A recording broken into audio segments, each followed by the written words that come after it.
ডাকাত বশিরউদ্দিন যখন রাস্তা দিয়ে হাঁটছেন ডাকাতি করার জন্য 40 জন সদস্য নিয়ে যখন ডাকাতি করার জন্য যাবেন, ডাকাতি রাতভর ডাকাতি করলেন, করে যখন এবার বাড়ির দিকে ফিরে আসতেছেন, লক্ষ্য করে দেখে কবরের পাশের মাদ্রাসা আছে না নাই। কবরের পাশে মাদ্রাসাতে একটা ছেলে গুনগুন করে চোখের পানি ফেলে কাঁদে।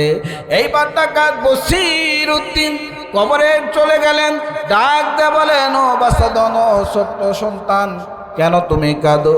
কোন কারণে কাঁদো? সন্তানটা ডাক দেয়া বলেন, কে আপনি? কোথায় আপনার বাড়ি? কোথায় আপনার ঘর? আপনি আমার কথা শুনে কি করবেন? আমার দুনিয়াতে কেউ নাই, মাও নাই, বাবাও নাই। জন্মের পূর্বেই বাবা মারা গিয়েছে। এবার জন্ম হওয়ার পরে অদ্যাবধি পর্যন্ত মা ছিল, মা আমাকে লালন পালন করত। অন্যের বাড়িতে সারাদিন কাজ করে যে খাবার সন্ধ্যার সময় পেত, ওই খাবার নিয়ে মা চলে আসতো।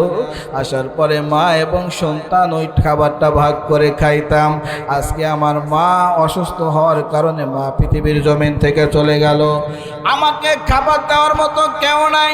দুঃখের বিষয় হলো, আমার মা বলেছিল তোমাকে আমি আলেম বানাবো, তোমারে আমি হাফেজ বানাবো, কিন্তু আমার মা নাই। কে আমারে পড়াবে? কে আমারে লেখাপড়া করাবে? আমি কেমন করে হাফেজ হব? কেমন করে বাঁচবো? কেমন করে চলবো? ডাকাত বশিরউদ্দিন ডাক দেয়া বলেন, যেই সন্তানটা চোখের পানি ফেলে মার কবরের পাশে কাঁদে, মার কবরের পাশে কাঁদে, মনটা গলে গেল। এইবার বশিরউদ্দিন বলো, কোরআনের প্রেমে মাতোয়ারা হয়ে এইবার সেই দিন তওবা পড়লেন, যে তওবা পড়লাম, আর কোনো দিন আমি ডাকাতি করব না, আজ থেকে ভালো হয়ে যাব, তোমার দেখাশোনা করব, লালন পালন করব, যতদিন না আলেম হবা ততদিন পর্যন্ত আমি তোমারে খরচ দেব। চিৎকার দেয়া বলেন না সুবহানাল্লাহ। এটাই হলো কোরআনের আকর্ষণ। কোরআনের সংস্পর্শে যারাই আসবে তারা আল্লাহর ওলি হয়ে যায়। সুবহানাল্লাহ বলে। বন্ধুগণ আমার, ভাইরা আমার, আল্লাহ রাব্বুল আলামিন এই কারণে কোরআন নাযিল করলেন। হেরা পর্বতের গুহায় বিশ্ব নবী জনাবে মুহাম্মদুর রাসূলুল্লাহ সাল্লাল্লাহু আলাইহি সাল্লাম হেরা পর্বতের গুহায় চোখের পানি ফেলে কাঁদেন। নবীজি ডাক দেয়া বলেন, আল্লাহ গো, কি করে আমি মানুষদেরকে শাফা দান করতে পারবো? কি করে মানুষদেরকে আমি ভদ্র বানাবো? কি করে মানুষদেরকে আমি সভ্য বানাবো? এই সময় আল্লাহ রব্বুল আলামিন ডাক দেয়া বলেন, জিব্রাইল যা, আর করিস না দেরি, চলে যা তাড়াতাড়ি, আমার নবীজিকে খবর দিয়া দে, আমার নবীজিকে জানায় দে, আমার নবীজির উপর কোরআন ও কারীম নাজিল করে দে। জোরে বলেন না সুবহানাল্লাহ। নবীজি বলেন, কোরআন দিয়ে কি করব? যে কোরআন তুমি দিয়ে দেবা, কারণ কোরআন আমি আল্লাহ রাব্বুল আলামিনের প্রেরিত বান্দাকে নাজিল করেছি। বান্দা কিভাবে চলবে, কোন পথে চলবে, কোন পদ্ধতিতে চলবে, কোন পদ্ধতিতে সমাজ চালাবে, মসজিদ চালাবে, মাদ্রাসা চালাবে, ব্যবসা প্রতিষ্ঠান চালাবে, কোনভাবে আমার বান্দা বান্দিগুলো চলবে, চলার কারণে এই সমস্ত অন্ধকারকে আমি আল্লাহ দূর করে দেব, আলোর দিশা দিয়ে দেব। জোরে বলেন সুবহানাল্লাহ। আল্লাহ সুবহানাহু ওয়া তাআলা সূরাতুল ইব্রাহিম নাজিল করে দিয়েছেন। ইব্রাহিম নাজিল করে দিয়েছেন। সূরাটি নাজিল হয়েছে মক্কায়। মক্কার অবস্থা ছিল না খুব একটা ভালো। মক্কার অবস্থা ভালো ছিল না, থমথমে মেজাজ, থমথমে অবস্থা। মানুষগুলো ভয় পেত, মানুষ অশ্লীলতা করত, খুন করত, রাহাজানি করত, ছিনতাই করত, জেনা করত, ব্যভিচার করত, মোসের মাস্তানি গোষ্ঠীর ফুষ্টি, টাকার অহংকার, জোরজার, মুল্লুকতার, পালকিজার, বহুকুলতার এমন একটি বেহায়াপনার সমাজ তারা কায়েম করেছিল। শুধু তাই নয়, এর ভিতরে অটল অবিচল থেকে এটা প্রতিষ্ঠা করার জন্য একটা সংগ্রাম, একদল ছিল, তারা সংগ্রাম করেছিল, তারা আন্দোলন করেছিল যে এদের এই মন গড়া মতবাদকেই প্রতিষ্ঠা করতে চায়। বন্ধুগণ আমার, ভাইরা আমার, মন গড়া মতবাদ প্রতিষ্ঠার মধ্য দিয়ে কোনদিন শান্তি পাওয়া যায় না। কথা বলেন ঠিক না ভাই? ঠিক। আজও পর্যন্ত যারা মন গড়া মতবাদ, সারা বিশ্বে মন গড়া মতবাদ যারাই প্রকাশ করেছে, আল্লাহ রাব্বুল আলামিন মানুষ সৃষ্টি করেছেন। একটা জিনিস মনে রাখবেন, মাসি চেয়ে মায়ের চেয়ে মাসির দরদ বেশি হলে ওখানে কোনো শান্তি পাওয়া যায় না। আল্লাহ পাক বান্দা সৃষ্টি করলেন, বান্দি সৃষ্টি করলেন, বান্দা কিভাবে চলবে, কোন পথে চললে বান্দা শান্তি পাবে, এই জন্য আল্লাহ রাব্বুল আলামিন গাইডলাইন কোরআন নামক কিতাব দিলেন। বান্দারে কোরআন পড়, কোরআন ধর, কোরআন অনুযায়ী জীবন ঘর। কোরআন দিয়ে যদি তুমি রাষ্ট্র পরিচালনা করতে পারো, ব্যক্তিগত জীবন, সামাজিক জীবন, অর্থনৈতিক জীবন, রাজনৈতিক জীবন যদি পরিচালনা করতে পারো, শান্তি আর শান্তি। কোথাও কোনো চুরি থাকবে না, রাহাজানি থাকবে না, জেনা থাকবে না, ব্যভিচার থাকবে না, মানুষ আরামে ঘুমাতে পারবে, মেয়েরগুলো রাস্তা দিয়ে অবিচলভাবে চলতে পারবে, ইফতিজিনের কোনো ভয় থাকবে না, কুবরা লাগবে না। কথা বলেন ঠিক কিনা? বন্ধুগণ আমার, ভাইরা আমার, কিন্তু সেটা না করতে পেরে আমরা মন গড়া আইন দিয়ে, মন গড়া মতবাদ দিয়ে আমরা আমাদের রাষ্ট্র পরিচালনা করতে চাই, সমাজ পরিচালনা করতে চাই, যার জন্যে শান্তি। বন্ধুগণ আমার, ভাইরা আমার, আল্লাহ রাব্বুল আলামিন সূরাতুল ইব্রাহিমের মধ্যে সুন্দর করে ঘোষণা করে দিলেন, আলিফ লাম রা কিতাবুন আনসালনাহু ইলাইকা লিতুখরিজান নাসা মিনাজ যুলুমাতি ইলান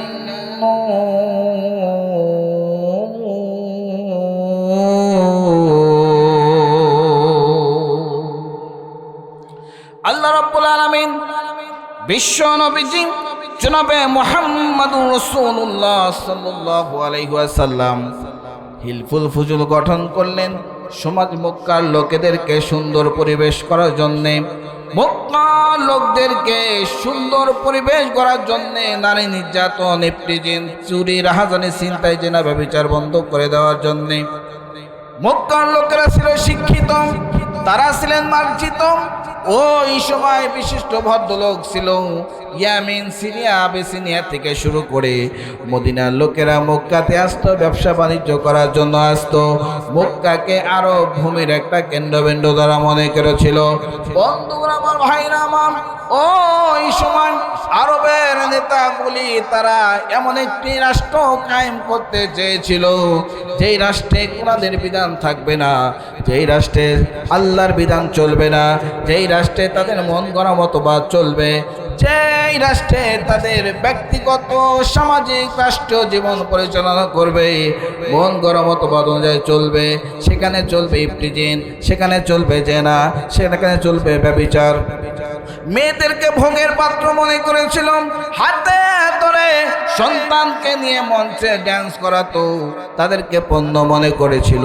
বন্ধুগণ আমার, ভাইরা আমার, এই কুলুষিত সমাজকে, অন্ধকার সমাজকে আলোকিত করার জন্যে আল্লাহ রাব্বুল আলামিনের কাছে বিশ্ব নবী জানিয়ে দিলেন, আল্লাহ গো, এই সমাজকে কিভাবে আমি পরিবর্তন করব, এই সমাজকে কিভাবে সুশীল সমাজে আমি রূপান্তরিত করব, এই সমাজকে কিভাবে ভদ্র বানাতে পারবো, এই সমাজকে কিভাবে আমি সভ্য বানাবো, এই সমাজকে কিভাবে অন্ধকার থেকে মানুষদেরকে আলোর দিকে নিয়ে আসবো। আল্লাহ রাব্বুল আলামিন কুরআন কারীমের মধ্যে নাজিল করে দিলেন, কিতাবুন আনসালনাহু ইলাইকা লিতুখরিজান নাসা মিনাল যুলুমাতি ইলান নূর।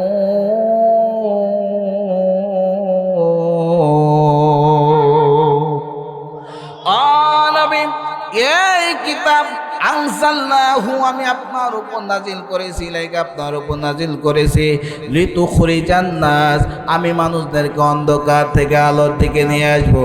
মানুষ অন্ধকারে নিমজ্জিত, মানুষ ওই সময় ভদ্র হতে পারে, শিক্ষিত হতে পারে, দার্শনিক হতে পারে, কবি হতে পারে, কিন্তু কোরআন বাদ দিয়ে, আমি আল্লাহর বিধান বাদ দিয়ে যত কবিতা লেখুক, দার্শনিক হোক, কবিতা লেখুক, সাহিত্যিক হোক, কিন্তু ওই সমাজে কোনোদিন শান্তি আসতে পারে না। বন্ধুগণ আমার, ভাইরা আমার, আজ আমরা মতাদর্শের মধ্যে বিংশ শতাব্দী থেকে শুরু করে আজ পর্যন্ত বাংলার এই জমিনে শান্তি আনতে পারলাম না। কত কিছু মতবাদ প্রকাশ করলাম, কত কিছু রাষ্ট্র কায়েম করলাম, কত সভ্যতা, কত ভদ্রতা, করার চেষ্টা করলাম। আমরা পুলিশ বানাইলাম, র্যাব বানাইলাম, কোবরা বানাইলাম মানুষদেরকে নিরাপত্তা দেওয়ার জন্যে। বন্ধুগণ আমার, ভাইরা আমার, চুরি বন্ধ হলো না, এখন পর্যন্ত ডাকাতি বন্ধ হলো না, ছিনতাই বন্ধ হলো না, নারী নির্যাতন বন্ধ হলো না, শিশু নির্যাতন বন্ধ হলো না। মনে রাখতে হবে ও বন্ধুরে আমার, ভাইরা আমার, মক্কার লোকেরাও তারা আবিষ্কার করেছিল, তারা মতবাদ সৃষ্টি করেছিল, কিন্তু মক্কাতেও নারী নির্যাতন বন্ধ করতে পারে নাই, ইফতিজিন বন্ধ করতে পারে নাই, শান্তি আনতে পারে নাই। যতক্ষণ পর্যন্ত কোরআনের বিধান না চলবে ততক্ষণ পর্যন্ত এই বিশ্বে শান্তি আসতে পারে না। কথা বলেন ঠিক আছে না নাই? কোরআন না পড়িয়া যে গেল মরিয়া, কবরে থাকতে হবে একা, কেউ না দিবে তারে দেখা বন্ধুরে, কেউ না দিবে তারে দেখা। কোরআন না পড়িয়া যে গেল মরিয়া, কবরে থাকতে হবে একা, কেউ না দিবে তারে দেখা বন্ধুরে, কেউ না দিবে তারে দেখা। শুধু ভাই মুআল্লিম কোরআনের দাও তালিম, কোরআন পড়িলে পড়ে পালাইয়া যাবে জালিম, পালাইয়া যাবে জালিম। কোরআন পড়ো, কোরআন ধরো, কোরআন দিয়ে জীবন গড়ো, কোরআন পড়ো, কোরআন ধরো, কোরআন দিয়ে জীবন গড়ো, কোরআনের সাথে করো সখা, কেউ না দিবে তারে দেখা বন্ধুরে, কেউ না দিবে তারে দেখা। কথা বলেন ঠিক আছে না নাই? বন্ধুরা আমার, ভাইরা আমার, এই কোরআনের সংস্পর্শে এসে মূর্তি পূজারীগুলো মূর্তি পূজা বাদ দিয়ে ইমানদার হয়ে গেল। এই কোরআনের সংস্পর্শে এসে ডাকাত ভালো হয়ে গেল। এই কোরআনের সংস্পর্শে এসে তারা যারা খুব রাহাজানি করত ভালো হয়ে গেল। এই কোরআনের সংস্পর্শে এসে যারা মাদকাসক্তির সাথে আবদ্ধ ছিল, মাদকের সাথে লিপ্ত ছিল, তারা ভালো হয়ে গেল, মাদক ছেড়ে দিল, রাসূলের হাতে হাত রেখে কালেমা পড়ে মুসলমান হয়ে গেল। বন্ধুগণ আমার, ভাইরা আমার, এই কোরআন যতদিন থাকবে মানুষের ঘরে ঘরে শান্তি থাকবে। কোরআন যতদিন থাকবে মানুষ শান্তিতে ঘুমাতে পারবে। কোরআন বান্দা পড়বে, কোরআন পড়বে, কোরআন ধরবে, মানুষ শান্তিতে ঘুমাতে পারবে, মানুষ শান্তিতে চলতে পারবে, মানুষ শান্তিতে বসবাস করতে পারবে। যখন থেকে কোরআন ছেড়ে দিয়েছে তখন থেকে মানুষের মধ্য দিয়ে শান্তি উঠে গিয়েছে। কথা বলে ঠিক আছে না নাই? বন্ধুরা আমার, ভাইরা আমার, আলোচনা লম্বাই তো করব না। আল্লাহ নবী সাহাবী কোরআন ধরার কারণে হযরত ওমর যখন কোরআন ধরলেন তিনি ছিলেন সাহসী বীর, তিনি ছিলেন ডাকাত, তিনি ছিলেন অত্যাচারী, তিনি ছিলেন মূর্তি পূজারী, তিনি ছিলেন গোবর্ষর পূজারী, তিনি ছিলেন গাছের পূজারী। কিন্তু কোরআন ধরার কারণে আল্লাহ নবীর হাতে হাত রেখে কালেমা পড়ে যখন মুসলমান হয়ে গেলেন, মুসলমান হওয়ার সঙ্গে সঙ্গে তিনি ঘোষণা করলেন নবীজি গো, কোরআন কি সত্য নাকি? নবীজি বললেন হ্যাঁ, কোরআন সত্য। নবী কি ডাক্তার বলেন, নবীজি গো, কোরআন যদি সত্য হয়, কোরআন যদি সত্য ধর্ম হয়, আজ থেকে আর বাহিরে গোপনে গোপনে ইসলামের দাওয়াত নয়, প্রকাশ্যে আমরা ইসলামের দাওয়াত দেব। চিৎকার দেয়া বলেন না সুবহানাল্লাহ। বন্ধুগণ আমার, ভাইরা আমার, ও বন্ধু, কোরআনের মহব্বতে কোরআন নেওয়ার কারণে হযরত আবু যর গিফারি রাদিয়াল্লাহু তাআলা গিফারি নগর থেকে হাঁটি হাঁটি পা পা করে নবীজির কাছে আসলেন, কালেমা পড়ে মুসলমান হয়ে যাবে।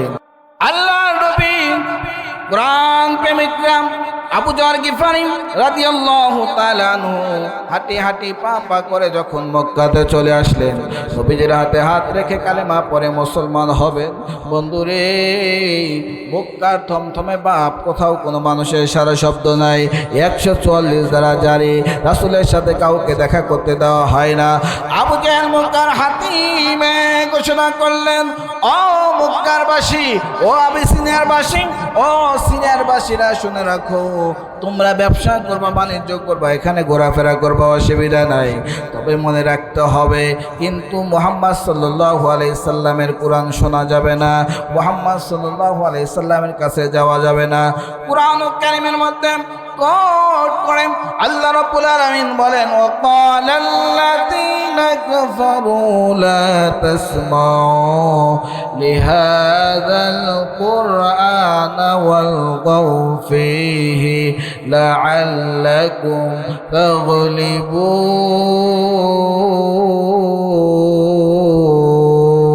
তাগলিবুন।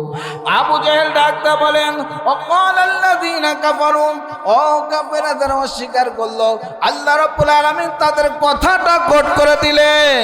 আবু জাহেল বললেন, খবরদার খবরদার, তোমরা মক্কাতে আসবা, বাণিজ্য করবা, ব্যবসা বাণিজ্য করবা, ঘোরাফেরা করবা, এই তাওয়াফ করবা, কিন্তু একটা জিনিস মনে রাখবা, কখনোই কোনো সময় মুহাম্মদ সাল্লাল্লাহু আলাইহি সাল্লামের কোরআন শোনা যাবে না। যারা ইসলাম প্রিয়, ইসলাম দরদি, তারা বললেন, কারণটা কি, কোরআন শোনা যাবে না কেন? কোরআনের কথা শুনলে কেন রাগান্বিত হচ্ছেন? কেন কোরআন শোনা যাবে না?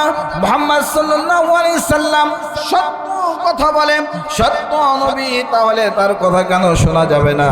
বন্ধুগুলো আমার, ভাইরা আমার, সঙ্গে সঙ্গে আবু জাহেল বললেন, ওয়ালগাউ ফীহি লাআল্লাকুম তাগলিবুন, কারণ হলো কোরআন চলবে যতক্ষণ, আমাদের পিছন থেকে চেয়ার থাকবে না ততক্ষণ।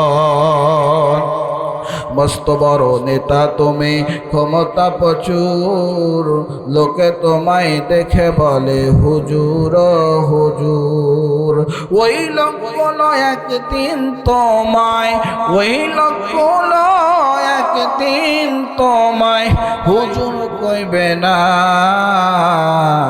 যাইতে হবে ওই কবরে, কেউ তো যাবে না। এই দুনিয়ার হইছ তুমি বড় অফিসার, দারোগা পিয়ন তোমায় করে সরসার, ওই দারোগা পিয়ন তোমায়, ওই দারোগা পিয়ন তোমায় সার কইবে না, যাইতে হবে ওই কবরে, কেউ তো যাবে না। কথা বলেন, ঠিক আছে না নাই? কেউ যাবে না, কবরে যেতে হবে। আজকে ক্ষমতায়, আজকে আপনি ক্ষমতায়, পাওয়ারে আপনার পিছনে র্যাব চলে, কোবরা চলে, প্রত্যেকটা এসপিডিসি আপনার কথা মতো চলে। যখনই ক্ষমতার থেকে নামবেন, লাথি দিয়া আবার গারোতে ভরবে। কথা বলেন, ঠিক না বেঠি? এই কারণে বন্ধু বলে, আসলে যে যেখানে যে মতদর্শ মানেন, কোরআনটাই মানতে হবে। এটাই হলো আপনার আসল জীবন, এটাই হলো আপনার আসল পথ, এটাই হলো আপনার সত্যিকারের পথ। মারহাবা বলেন বন্ধুগণ আমার, ভাইরা আমার।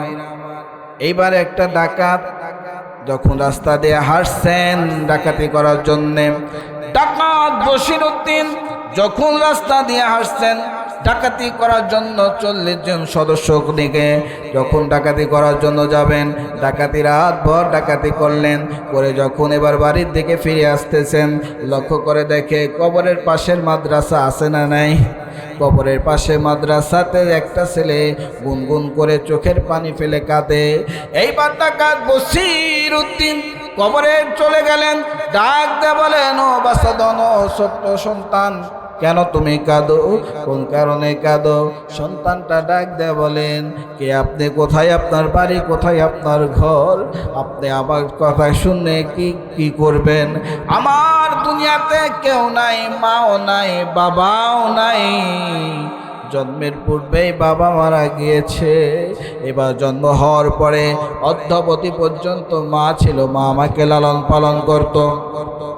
অন্যের বাড়িতে সারাদিন কাজ করে যে খাবার সন্ধ্যার সময় পেত ওই খাবার নিয়ে মা চলে আসতো।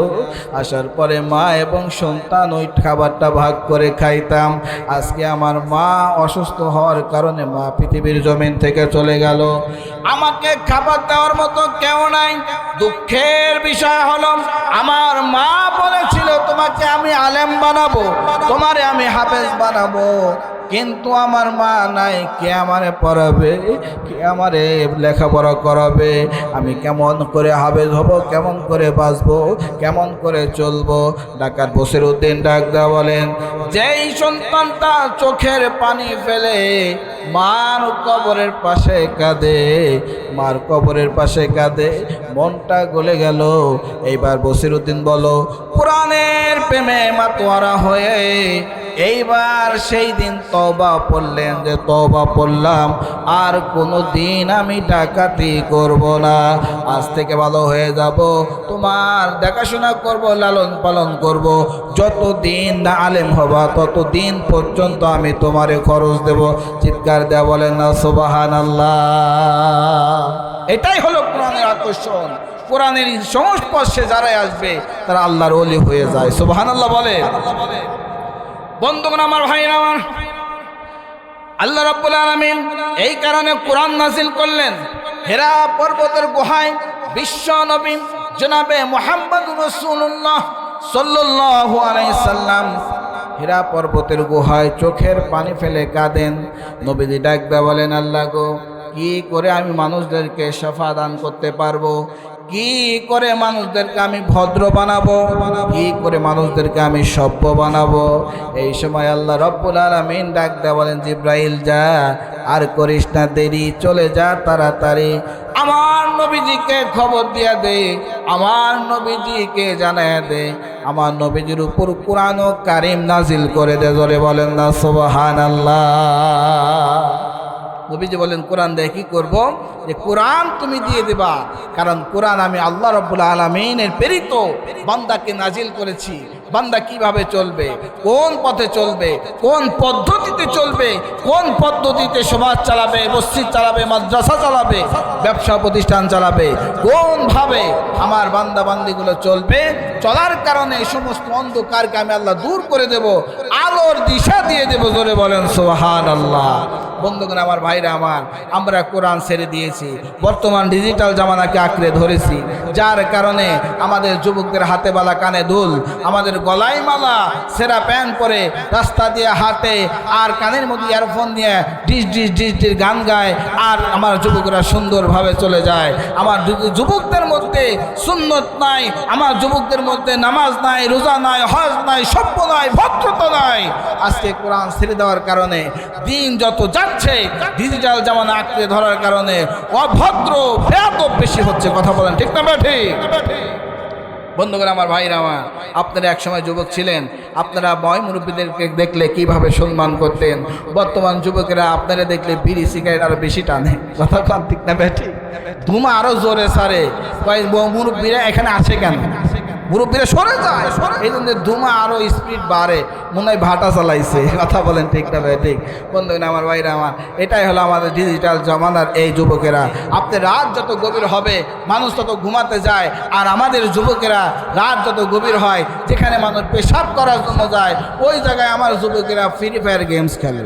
কথা কর, সেখানে মোবাইল ফোন টেপে দলে দলে হাওলাত করে গ্রুপ বানাইয়া 5 জন 7 জন মিলামিশা তারা এই মোবাইল টেপে। বলে কি করস? কয় ফ্রি ফায়ার গেমস খেলি। কথা বলেন ঠিক না ঠিক? কি মোবাইল টেপা টেপি ঠেলা, এত ঠেলা ঠেলি, এত গুতাগুতি। কয় আমরা হলাম ডিজিটাল, এই বর্তমান জামানাকে আমরা আঁকড়ে ধরেছি, কোরআন নামক কিতাবকে বন্ধ করে দিয়েছি, আমরা ডিজিটাল। যত পারো ডিজিটাল যদি হতে চাও তাহলে মোবাইল ফোন ধরো। একজনের বাড়িতে খাবার নাই, মোবাইল ফোন আছে না নাই? খাবার না থাকলে সমস্যা নাই, মোবাইল থাকতে হবে, মোবাইল ছাড়া দিন কাটে না। কথা বলেন। মোবাইল আসিল কি দোলা লাগিল, পড়াশোনা ভালো লাগে না। মোবাইল আসিল কি দোলা লাগিল, পড়াশোনা ভালো লাগে না। পেটে পাত নাহি যাক, পরার কাপড় নাহি থাক, পেটে পাত নাহি যাক, পরার কাপড় নাহি থাক, মোবাইল সারা দিন কাটে না। মোবাইল আসিল বিদোলা লাগিল, পড়াশোনা ভালো লাগে না। রাত 12টার পরে নার্গিস যখন ফোন করে, দু চোখেতে ঘুম আসে না। ঠিক না বেঠি? রাত 12টার পরে নার্গিস যখন ফোন করে, দু চোখেতে ঘুম আসে না। সারা রাত জাগিয়া ফোনে কথা বলিয়া, সারা রাত জাগিয়া ফোনে কথা বলিয়া, ফজরের নামাজে ঘুম ভাঙে না। মোবাইল আসিল বিদোলা লাগিল, পড়াশোনা ভালো লাগে না।